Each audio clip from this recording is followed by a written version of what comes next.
The sound of a gunshot split the desert air like thunder.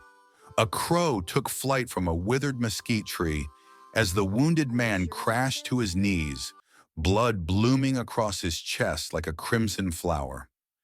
Behind him, a young woman cowered, her dress torn, tears streaking the dust on her face. "Please," the man gurgled, one hand reaching toward Jack Lawson. "She's just merchandise, worth 500." Jack stepped forward, his weathered face hard as granite beneath the shadow of his hat, the Winchester in his hand still smoking as he leveled it at the dying man's face. "On my land, nobody owns anybody," he said, voice low and steady as a river cutting through stone. "That's the third slaver I've put down this month, but you're the first to drag a woman onto my property." The man's eyes widened with realization. "You're him. Lawson, the ghost of El Paso." Jack's finger tightened on the trigger. "There ain't no ghosts here, just a man with rules about what happens on his land." The second shot echoed across the plains, silencing the slaver forever.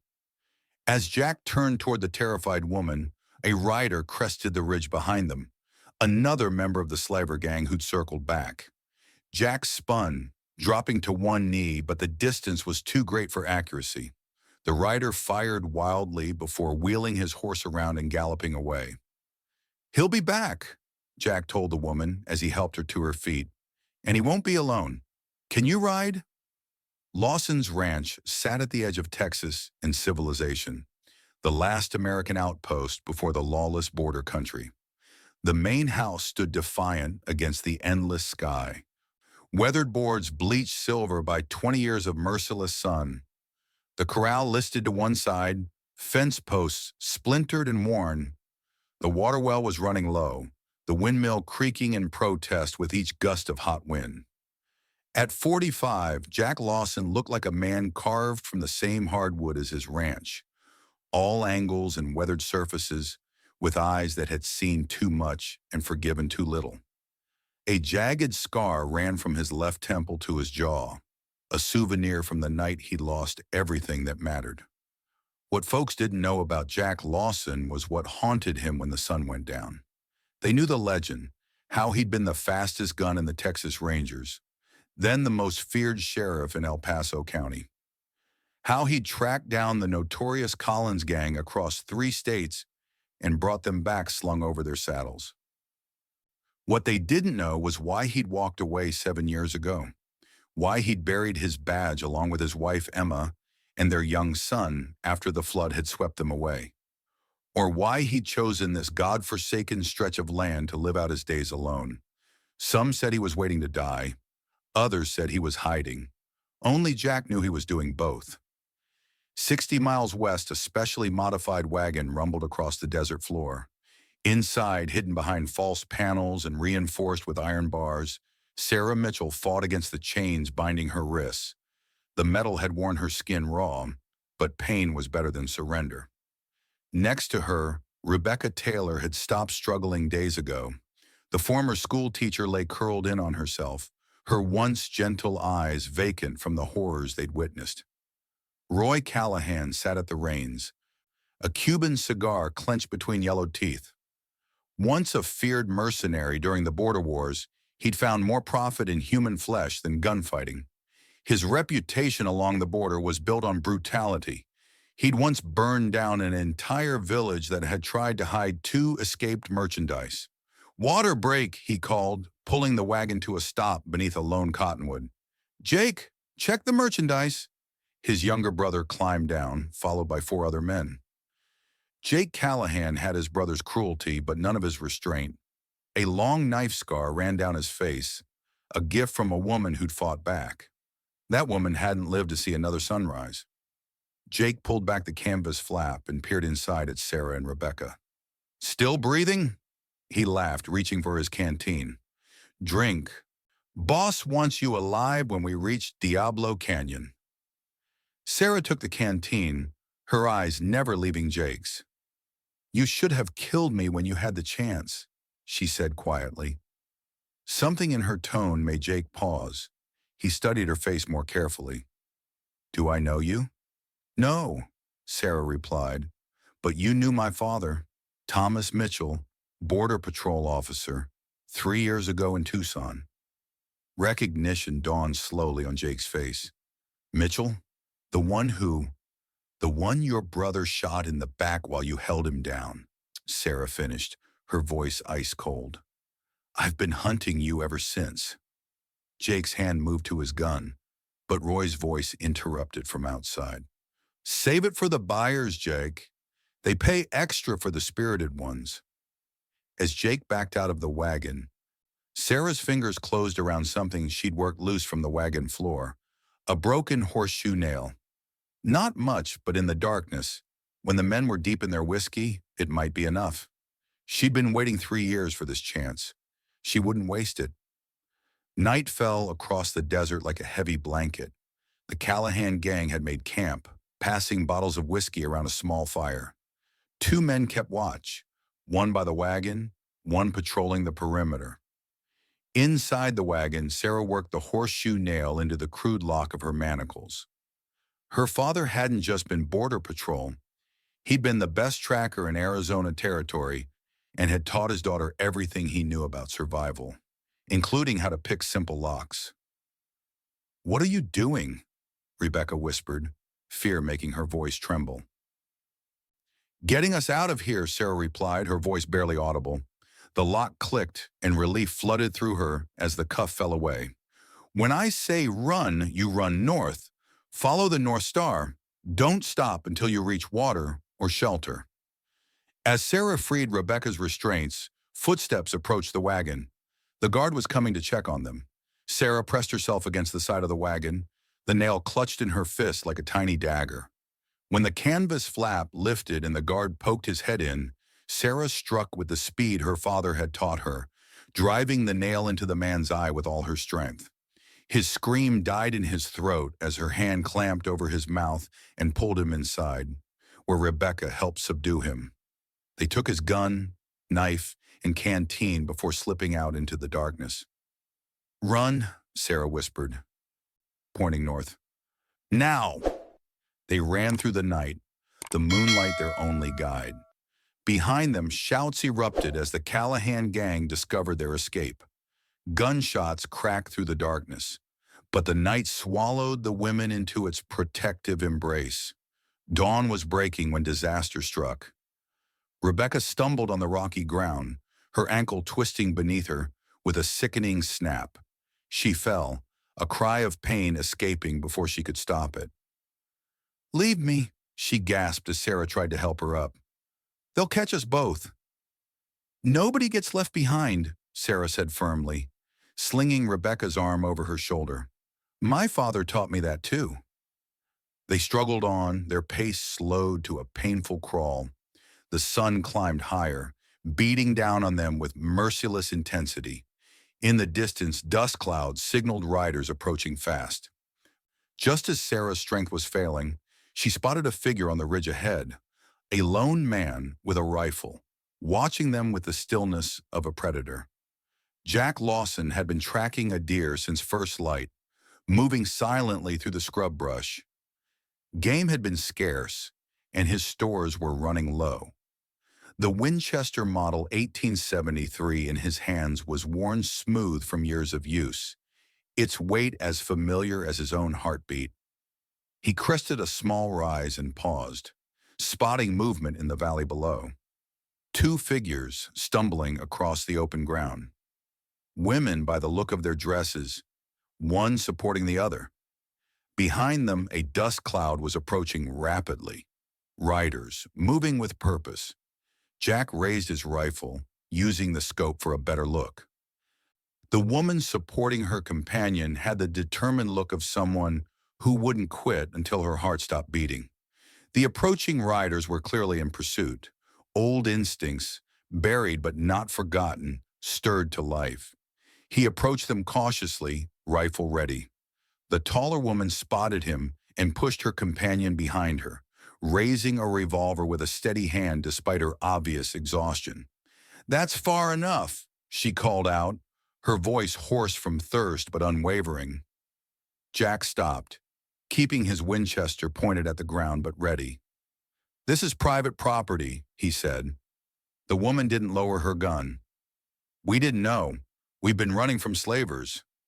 "Callahan's gang," her companion added, fear evident in her voice. Jack's eyes narrowed at the name. Callahan was notorious in these parts, a former mercenary turned flesh trader with connections on both sides of the border. The kind of man Jack had once hunted before he'd buried his badge and his purpose. "Those riders coming fast behind you?" he asked, nodding toward the dust cloud. "Yes," the first woman said. "Help us or shoot us, but decide quick." Something in her eyes, a determined fury he recognized, made Jack's decision for him. "I'm Jack Lawson. Get behind that ridge, now." As the women moved to safety, Jack positioned himself behind a large boulder. The riders approached rapidly. 6 men, led by a bull of a man Jack recognized as Roy Callahan himself. Beside him rode his brother Jake, distinctive for the scar that twisted his face into a permanent sneer. Callahan reined in his horse when he spotted Jack, signaling his men to stop. "You seen 2 women come this way?" he called out. "Seen a lot of things," Jack replied evenly.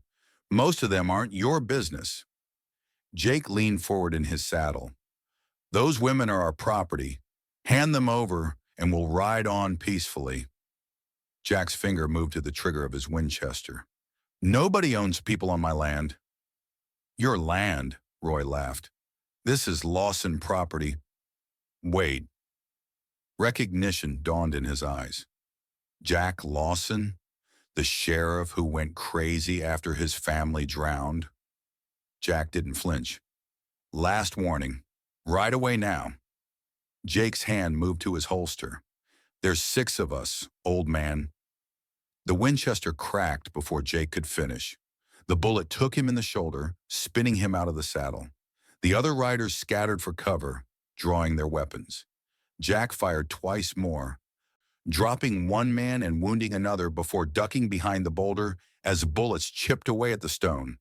He glanced toward the ridge where the women were hiding, the younger one looking terrified, but the older one had positioned herself with a revolver ready, covering the flank. A bullet whined past Jack's ear. He was pinned down, outgunned and outnumbered.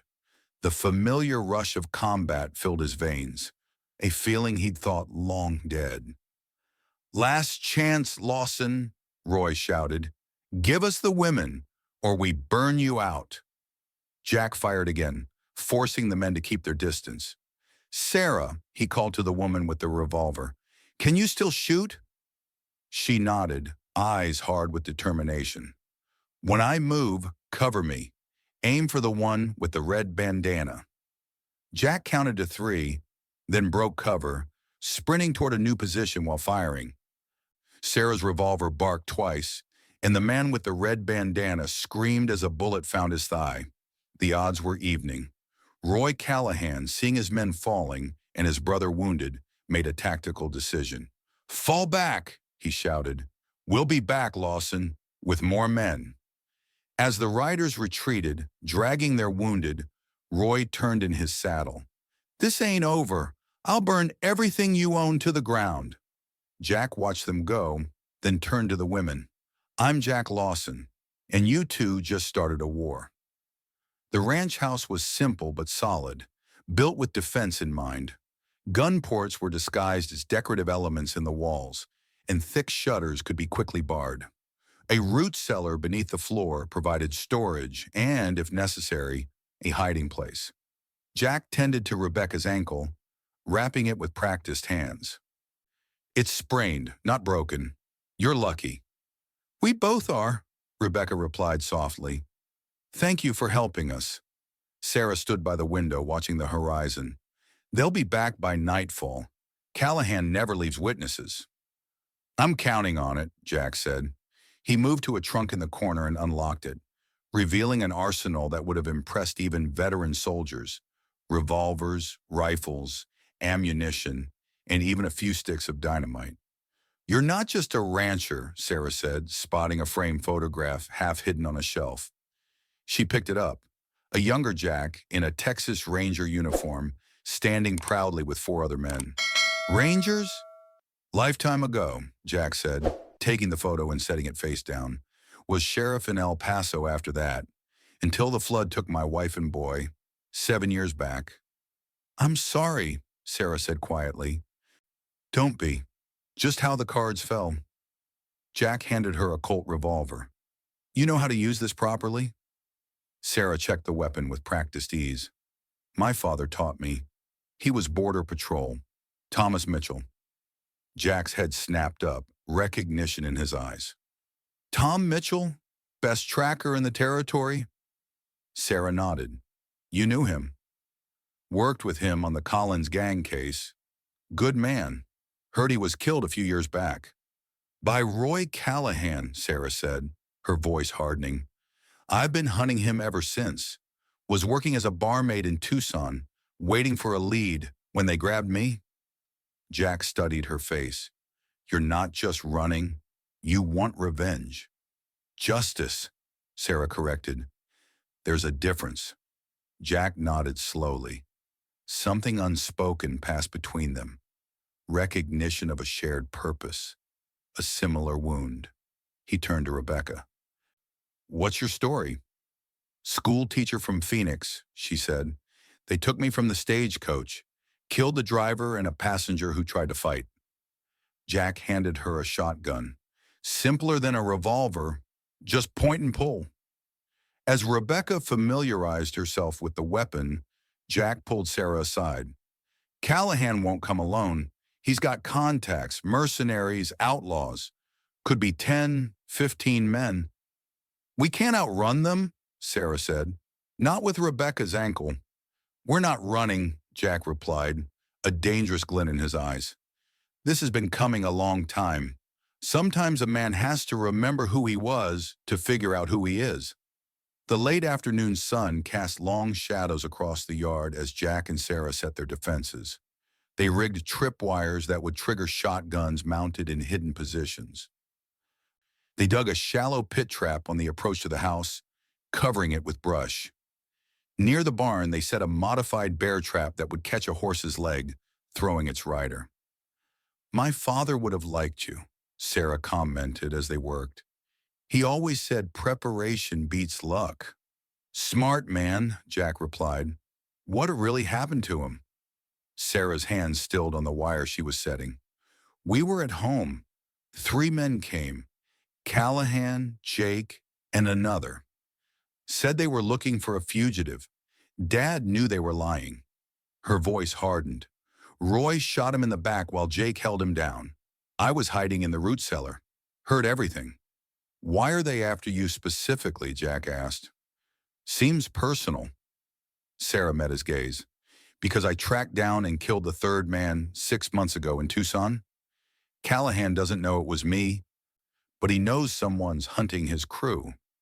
Jack nodded slowly, newfound respect in his eyes. Then he looked toward the horizon. Someone's coming, just one rider. They moved to defensive positions, weapons ready.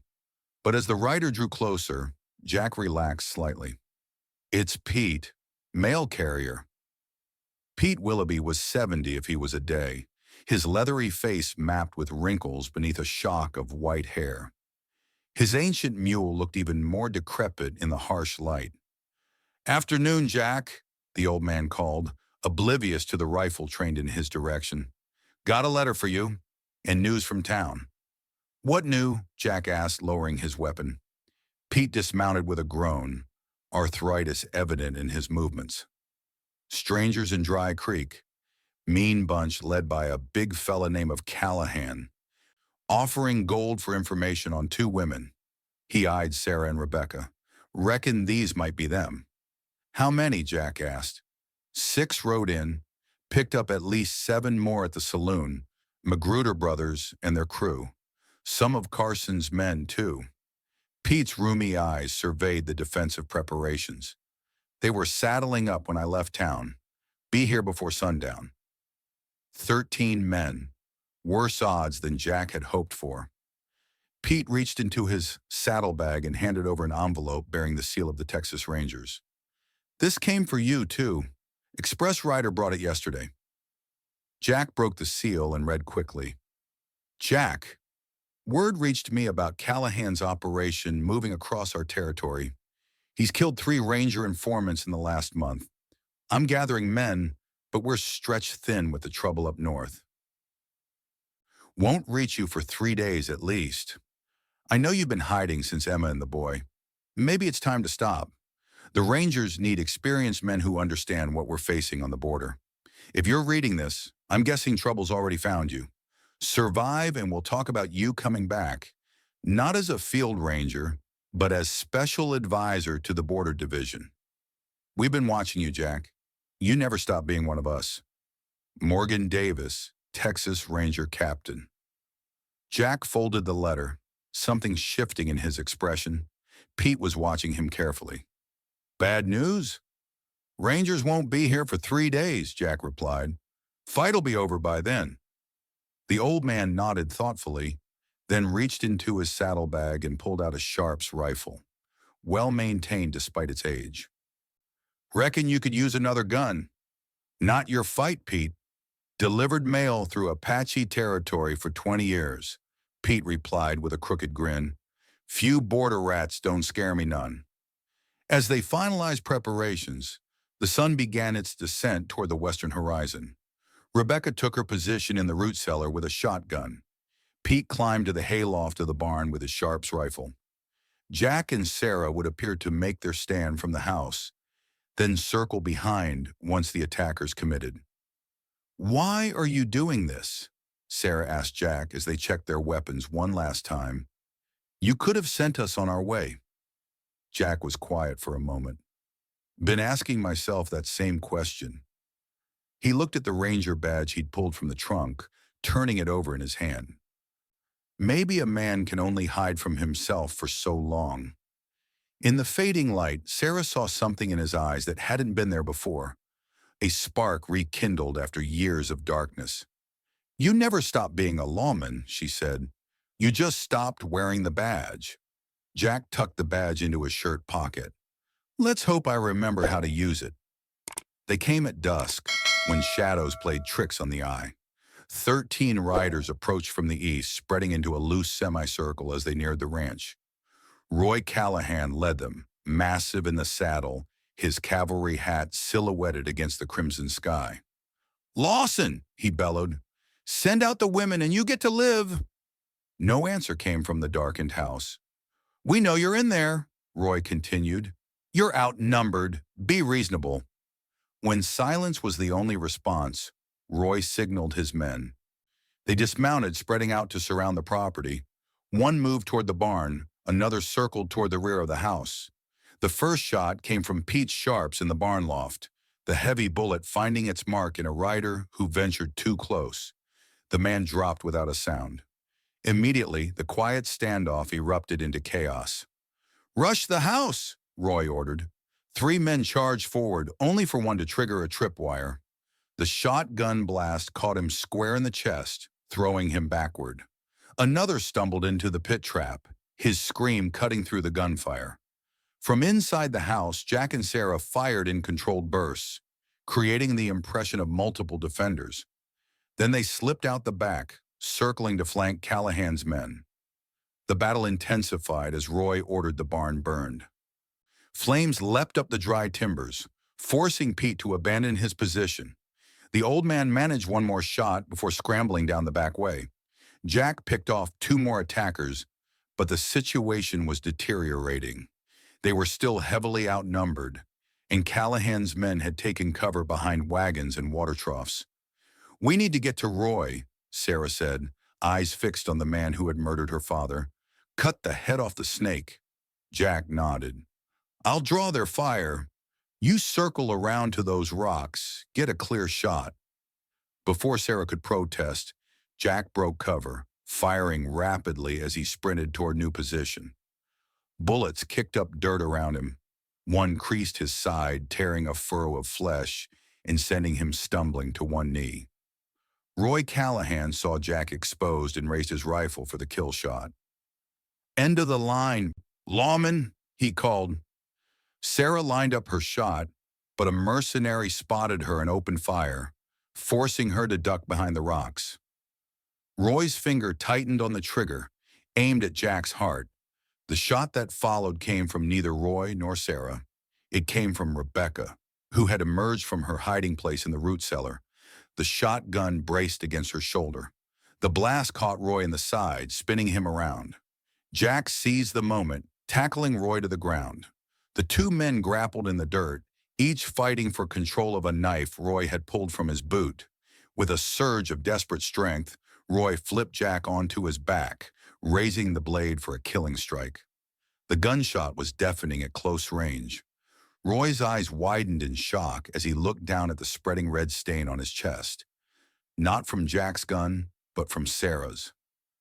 She stood over them, her father's revolver smoking in her steady hand. "Thomas Mitchell," she said quietly. "Remember the name in hell." As their leader fell, the remaining attackers lost heart. Some fled into the darkness. Others threw down their weapons and surrendered. In the aftermath, Jack sat on the porch steps, wincing as Sarah bandaged his wounded side. The barn was a smoldering ruin, but the house had survived. Pete was nursing a bullet graze to his arm, but was already talking about his mail route tomorrow. "What happens now?" Rebecca asked, her voice stronger than it had been since they'd met. Jack pulled the ranger badge from his pocket, studying it in the lamplight. "Got an offer to advise the Border Patrol. Training mostly." "You're going back," Sarah said. It wasn't a question. "Never really left, I suppose." Jack looked out at his land, the place that had been both his refuge and his prison for 7 long years. "Ranch is finished. Too many ghosts here anyway." "What about us?" Rebecca asked. Jack turned to Sarah. "Rangers could use someone with tracking skills, someone who understands what we're fighting." Sarah's eyes widened slightly. "You're offering me a job?" "Offering you a purpose," Jack corrected. "Better than revenge." "Justice," Sarah reminded him with the ghost of a smile. "There's a difference." As dawn broke over the ranch, Jack stood watching the sunrise with Sarah beside him. For the first time in 7 years, he felt something other than emptiness in his chest. "Sometimes," he said quietly, "a man has to lose everything to find what he's meant to protect." Sarah nodded. "And sometimes, the family you find is stronger than the one you lost." Together they faced the rising sun, not as broken survivors, but as something forged stronger in the fire of their shared battle. The Wild West hadn't just made them harder, it had shown them that even in the harshest landscape, new beginnings were possible. And for Jack Lawson, former Texas Ranger, the badge in his pocket was no longer a painful reminder of the past, but a promise for the future. Soft guitar music fades in. And that, my friends, is the story of Jack Lawson and the Last Ranch, a tale of redemption found in the most unexpected places. You know, the American West wasn't just about gunfights and gold rushes. It was about men and women who faced impossible odds with nothing but grit and determination. Folks who understood that sometimes family isn't what you're born into, but what you build when life gives you a second chance. If this story stirred something in you, hit that like button and subscribe to Wild West Chronicles. We've got a new story every Friday night. Perfect company for your evening whiskey or that quiet moment when the house is finally still. Next week, we'll follow Jack Lawson as he confronts the notorious Dexter brothers and their bank robbery gang. Can a man who's found his purpose again stand against the deadliest outlaws west of the Mississippi? You won't want to miss it. I'm curious, though, do you think Jack should have accepted that ranger position? Or would he be better off starting fresh somewhere new? Let me know in the comments below and say, where are you listening from tonight? I always like to picture who's on the other end of these tales. Me, I'm recording from my cabin in Montana, where the mountains still tell stories to those willing to listen. This is Thomas Garrett with Wild West Chronicles, reminding you that the frontier may be gone, but its spirit lives on in all of us who still value courage, honor, and the promise of a new day. Until next time, partners.